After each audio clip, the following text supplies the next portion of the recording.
Ladies and gentlemen, welcome to the stage, Mr. Cam Awesome. Thank you, thank you. Hello, everybody. How we doing? Sweet. I love the enthusiasm. Just go ahead and address the obvious. My last name is Awesome.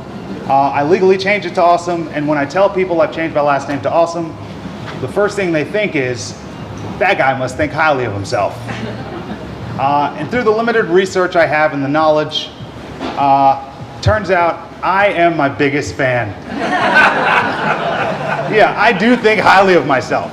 Here's the thing, I also think highly of you because I see your potential. Think of potential as a bank account. The more you invest into that bank account, the closer you are to your potential. And the closer you are to your potential, the more confident you become. And the more confident you become, the further you can push your potential. So it becomes a feedback loop until you realize potential is limitless. Now, here's where we get caught up as people. Delayed gratification. We struggle with the concept of delayed gratification. And by delayed gratification, what I mean is postponing an immediate reward for a later or greater reward. It's basically what it is. Postponing an immediate reward for a later or greater. That's what delayed gratification is. And that's why we tend to not reach our goals in life. And that's what I want to speak to you guys about today. Not making it to our goals. Now, there's a formula for success. Simple formula for success. 1 plus 2 equals, we're on board. 1 plus 2 equals 3. Simple equation. Now, I am 1. I am number 1. Obviously, I'm my biggest fan, so I do think I'm number 1. I am number 1.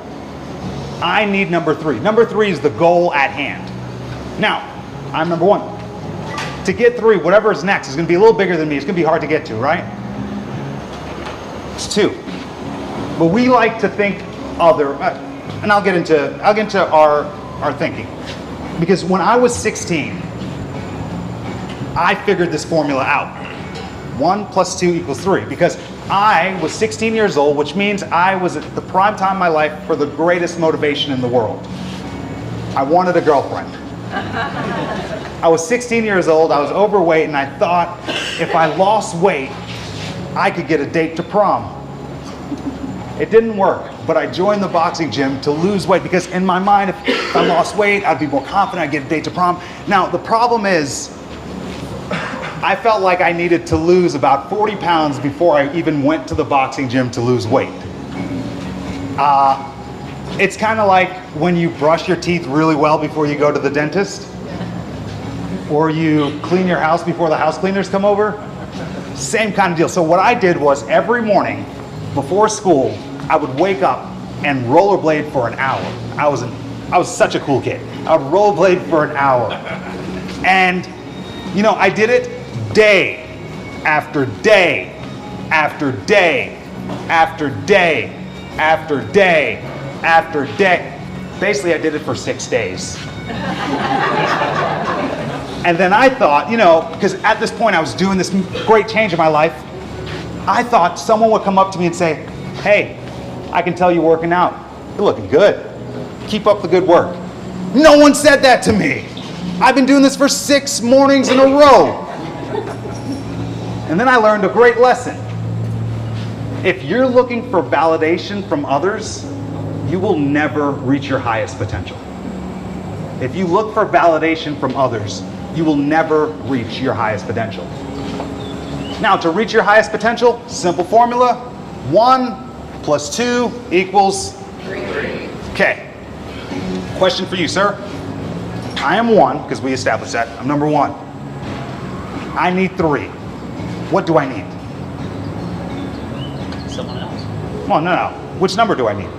2. So I need number 2. So I need to do number 2. And that's why it sounds like that. Because it is what it sounds. Not that desirable.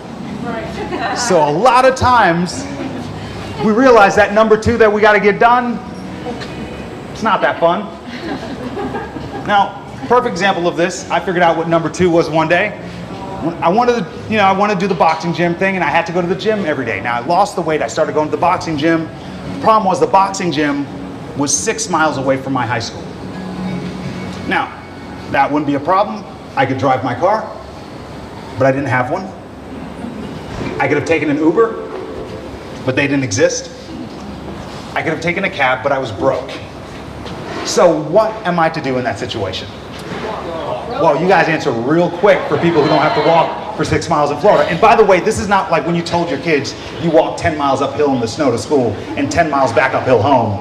Like I Googled it, it was 6.3 miles. Rollerblade. Rollerblade, no, but couldn't do rollerblade because the streets of Florida, it was just more like swampland, so couldn't rollerblade. What other ways? Bike, I took a bus 12 miles to school and they wouldn't let me take my bicycle on the bus. What other ways? Find a friend, everyone's in the same situation as me. What else? Jog. No, that's 3 hours, bro. I mean, is there anything else? So this is exactly what the process I'm doing with you right now is what I did and what so many of us do. We know what the answer is, but the answer seems number 2-ish. So we try to look for every other solution but the actual answer, because the actual answer is going to take some hard work. And I made the decision, and every day when the school bus rang, 3 o'clock, I beelined it for the gym. Book bag on, and in my book bag was a garbage bag. So I don't know if you know, it rains violently and sporadically in Florida. And if it would rain on my walk, I would stop, take the garbage bag out of my book bag, put the book bag in my garbage bag, and continue to walk to the gym like a homeless kid. Because my dream meant that much to me. That's what the goal is. 1 + 2 = 3. If I have to get to the gym to be good, and being an Olympian is number 3, what is my number 2? My number 2 is getting to the gym every day. Now, another problem I found was this is back before your phone had music on it. So there's something called an MP3 player.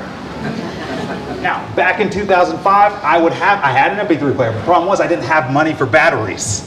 So I'd have this 3-hour walk every day.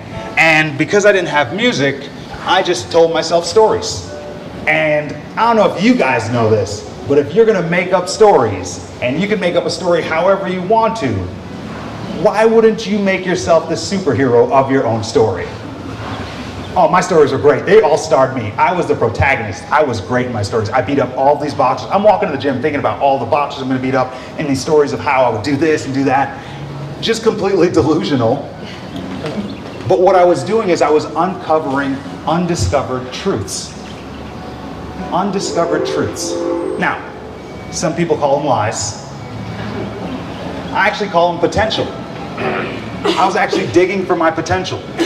Now, in these stories, I would just tell myself how great I was for 3 hours before going to work out. And this is when I figured it out. Affirmations and actions. And affirmations and actions. And affirmations. It's a cycle. Now, when you tell yourself how amazing you are, it makes you feel good about yourself. So each day I was going to the gym, I was getting stronger and stronger. And I don't know if I was doing what I was saying or I was saying what I was doing, but it was working. It was a feedback loop that was working. And this is not like a fake it till you make it exercise. You shouldn't have to fake anything. Fake it until you make it silly. What I'm asking you to do is realize that you're worthy, you're worth it, and you're awesome, and remind yourself of that on a constant basis. Make it clap. Now, you might be thinking, well, Cam, you've won more national championships than anyone else in the history of the sport of boxing. And I would say, wow, you looked me up. You, Cam, you can say that you're awesome because you've been through hard things. You're a fighter. You're literally a fighter, Cam. And you know what I would say to you? Is I don't think I'm awesome because I'm a fighter. I think I'm awesome because I've been through difficult things. And that's where we get our fuel. When we go through hard things, I don't know what kind of religious or spiritual reason you want to give for yourself. But the result of going through suffering is strength. And that strength that you get If you don't use that strength, you just suffered in vain. So, one of the things that you guys done, everyone here, and I'd like to give yourselves a round of applause because you survived a pandemic. Give yourselves a round of applause. Now, you might not be exactly where you want to be in life, but the fact that you're here means that you're a survivor. There's a lot of people who aren't here. Now, I'll share something though about this whole story, because 15-year-old Cam who was walking, who was rollerblading every morning before he went to the boxing gym, that guy didn't have any responsibilities. He didn't really have anything else to do. He went to school, but that was about it.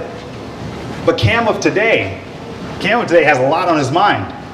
He often thinks about property taxes, credit card debt, relationship woes. Like, we have a lot of things on our plate as adults. And my bandwidth is very much so limited a lot of the times. I got so many different things going on, and it's hard to remind myself that I'm great. So I did it by changing my last name. But we all get that adulting is hard, right? We plan for things. We plan for things all the time, but life happens. It's so hard to break out of your routine to do something new. And as soon as you break out of your routine, you realize you have to be consistent with it too. Jeez. So let's say you decided to break out of your routine. Now you're starting to work out every day after work, right? You're working out every day. You got a rhythm going. You're feeling good about yourself. But now summer's over and you have to see your kids after school. You can't work out anymore. Boom, life happens. Let's say you understand how important self-care is. So you actually set some time out in your day, the one 30-minute block a day for you to meditate, because self-care is important. But then someone rescheduled a Zoom during that time, and now you can't meditate. Life happens.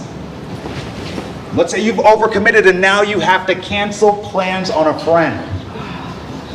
Life happens. Side note, they're probably happy you cancel plans. Has anyone ever canceled plans on you and you've been sad? It's okay to cancel on people. But the idea is, life happens, and it's so easy to remind ourselves of everything that doesn't go right and everything that's going wrong. And then we end up being our biggest critic. So I'll share a quick story. In 2012, so I'll give you guys a rundown. I ended up walking to the gym every day. I lost the weight. Walking to the gym every day for 15 hours and telling yourself how great you are, you eventually became confident. Because 15 hours a week, I was basically saying how amazing I was to myself. Confidence happened. I became very confident. I started winning everything. I won nationals in 2008, 2009, 2010, 2011. Then in 2012, I won the United States Olympic trials to represent the red, white, and blue in the London Olympics. And this is when I became not the third, not the second, but the first boxer in United States history to be suspended and kicked off the Olympic team for not filling out paperwork. Yeah, I wasn't happy about it either. So my job as a boxer, wake up, go running, lift weights, jump rope, be on weight, and be prepared for my boxing match. But then after I won the Olympic trials and became an Olympian, I signed a contract. You should read those. I told them that I was going to let them know where I was going to be at all times. I then left the country to fight in Azerbaijan, a country I've been to 4 times and I still can't spell without spell check. But I went to Azerbaijan to fight in the World Games.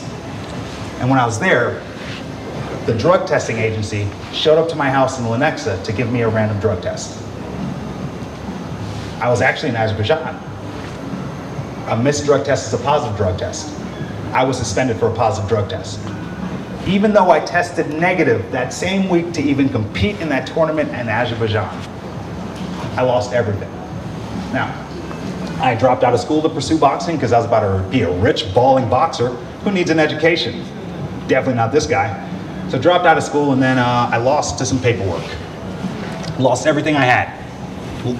Basically, I lost my sponsors, which meant I lost everything I had. Because my sponsors provided my car, my house, my chef, my maid, my transportation. I know 2 out of 3 of those seem like a little bougie, but you get used to a certain lifestyle of living. And I lost it all. And I had nothing. I was forced to come back to Kansas City and sleep on my friend's couch. I gained 70 pounds. I promise you, literally overnight. I looked down and just gut. And I was like, okay, I know the formula. If you lose more weight, if you burn more calories than you consume, you will lose weight. That is the formula. If you burn more calories than you consume, you will lose weight.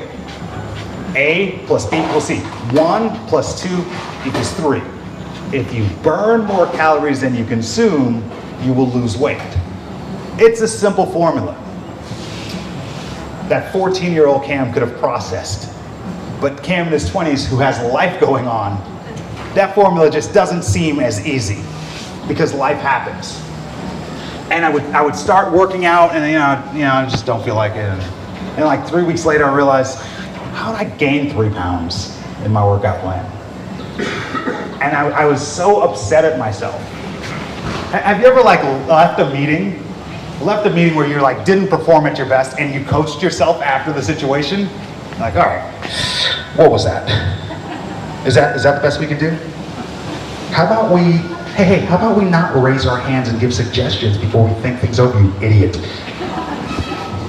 We do stuff like that to ourselves all the time, right? And I was doing that, and that's when my eureka moment went off. I thought back about how kind I was to myself walking to the gym every day, and how I motivated myself, and how I told myself that I can do it, how I actually believed in myself and cheered myself on. And I realized at that moment, I was my biggest fan. If I'm looking for validation from other people, I'm not going to find it, but I can always find it through myself. And the more you tell yourself you're capable, that's more you invest into your potential bank. So as I was walking to the gym for 15 hours a week, I was making deposits in my potential bank. I forgot about that after all these years. And the thing is, we all kind of forget about it because it's a society. Has anyone read Glennon Doyle's Tamed or Untamed? You have? You get the concept that women were taught to be smaller, but not just women. We're taught to not celebrate our wins. We're taught to be humble. We're taught not to say that we're great. Why? This is what I went through in 2012. I just kept back. So I was like, I'm going to be my biggest fan. I'm going to return to boxing. Even though I lost all my ranking points, I'm going to return to boxing. I'm going to get my #1 spot back.